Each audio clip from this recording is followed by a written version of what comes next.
नमस्कार, news point लेकर हाजिर हूं मैं राजीव।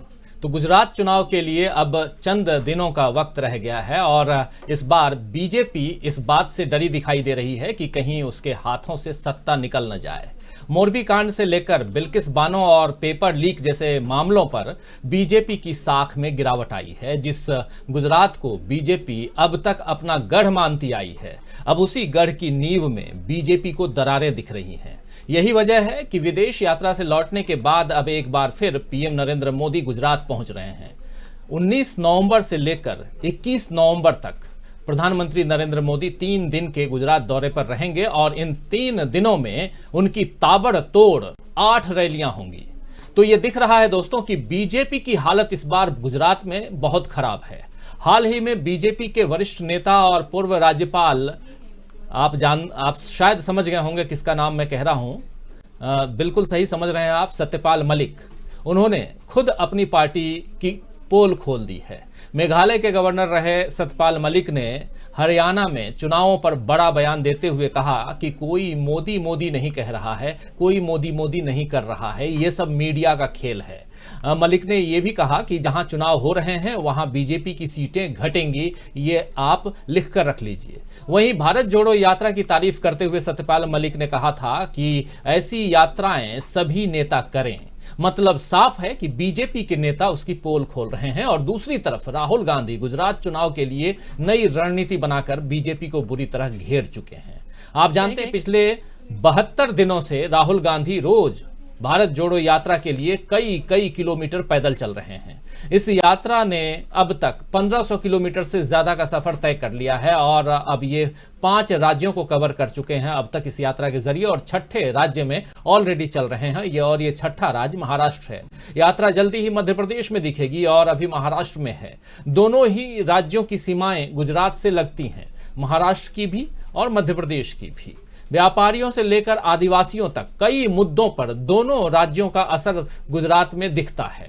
राहुल गांधी भी इस बात को जानते हैं, इसीलिए भारत जोड़ो यात्रा के साथ साथ राहुल गांधी गुजरात को लेकर नई रणनीति पर काम भी कर रहे हैं। उनके विरोधी अक्सर सवाल करते हैं कि राहुल खुद गुजरात क्यों नहीं आ रहे हैं, और इस सवाल का जवाब जब राहुल गांधी से पूछा जाता है तो राहुल गांधी कहते हैं कि हमारे अध्यक्ष जो कहेंगे मैं वो करूंगा, अगर वो चाहेंगे कि मैं गुजरात जाऊं तो वो जाएंगे। और खास बात यह है कि राहुल गांधी को लेकर कहा जा रहा है कि राहुल 21-22 तारीख तक, यानी 21 या 22 नवंबर तक गुजरात में होंगे। लेकिन उनके दौरे से पहले राहुल गांधी के सिपहसालार गुजरात पहुंच चुके हैं। कई ऐसे नेता हैं जो गुजरात में नजर आ रहे हैं अब, और कई जो राहुल गांधी के साथ कदम ताल कर रहे हैं, उनमें से 1 दिन 2 दिन के लिए वो वहां से निकलते हैं और गुजरात पहुंचते हैं। वहां जो चुनावी तैयारियां हैं उसमें भाग लेते हैं। कन्हैया कुमार का नाम आप सब अच्छी तरह से जानते हैं। तो कन्हैया कुमार हाल ही में जिग्नेश मेवाणी के नामांकन के वक्त विरगाम में पहुंचे थे। दिग्विजय सिंह कल अहमदाबाद में थे, उन्होंने प्रेस कॉन्फ्रेंस की। और इसके अलावा राजस्थान कांग्रेस के नेता भी गुजरात पहुंच रहे हैं। बहुत सारे नेता लगातार गुजरात में डेरा डाले हुए हैं। यानी राहुल गांधी से पहले उनके संदेश के साथ कांग्रेस नेता गुजरात पहुंचने लगे हैं, और जब राहुल गांधी वहां कदम रखेंगे तो माहौल बदल चुका होगा। इसी गुजरात में कांग्रेस ने पिछली बार अच्छा प्रदर्शन किया था। आप याद कीजिए कि लगभग 40 सभाएं राहुल गांधी ने की थी।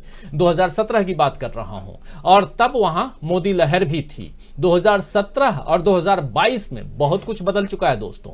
हालांकि 2017 और 2022 के बीच में 2019 का भी एक दौर आया जिसमें राहुल गांधी को अपने पद से त्याग पत्र देना पड़ा। यानी वो उस समय अध्यक्ष पद पर विराजमान थे और चुनाव हारने के कारण, लोकसभा चुनाव की बात कर रहा हूं, हारने के कारण उन्होंने इसे नैतिक तौर पर अपनी जिम्मेदारी लेते हुए उन्होंने वो पद त्याग दिया था। और इस बार ऐसा लग रहा है कि माहौल 2017 या 2019 वाला नहीं है, बल्कि माहौल ये 2022 वाला है, जहां अब बहुत अलग अलग तरीकों से, अलग अलग ढंग से, अलग अलग मुद्दों पर मोदी सरकार घिरी हुई है। और सबसे बड़ी बात यह है कि रातों रात गुजरात की पूरी कैबिनेट मुख्यमंत्री सहित बदलनी पड़ी थी।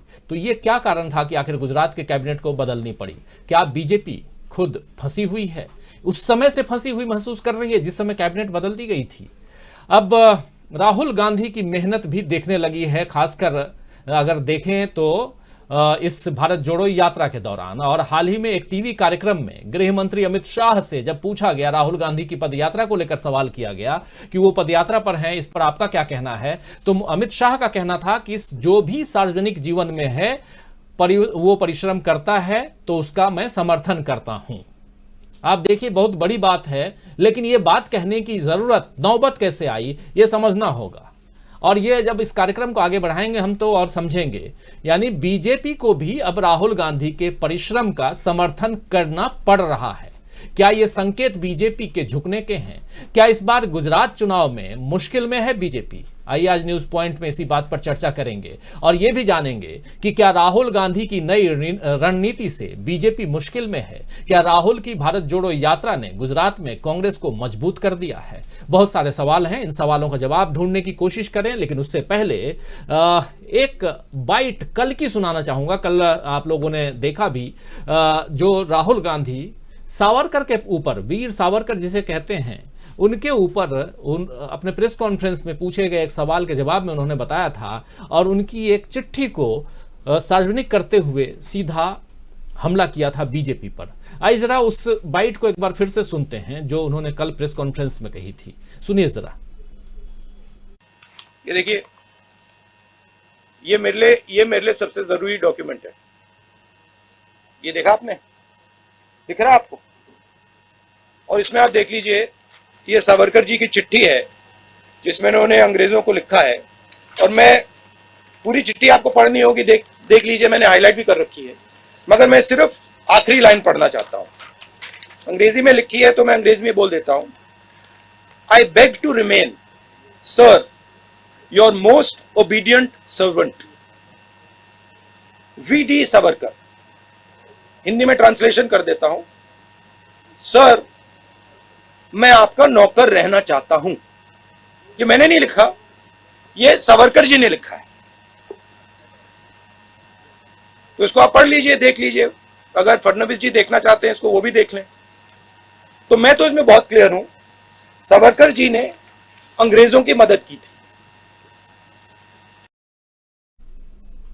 तो सुन रहे थे आप सावरकर जी ने क्या कुछ किया था, क्या चिट्ठी लिखी थी। इस चिट्ठी का जिक्र कल से बार बार हो रहा है। कांग्रेस एक तरफ जहां हमलावर है इस चिट्ठी के जरिए बीजेपी पर, तो बीजेपी भी बचाव के पक्ष में और खासकर कांग्रेस पर हमला करती हुई नजर आई कल से लेकर आज तक। आइए चर्चा को आगे बढ़ाएं और इस चर्चा में हमारे साथ कुछ वरिष्ठ साथी जुड़े हुए हैं। आइए सबसे आपका परिचय करवाऊं और सीधे आगे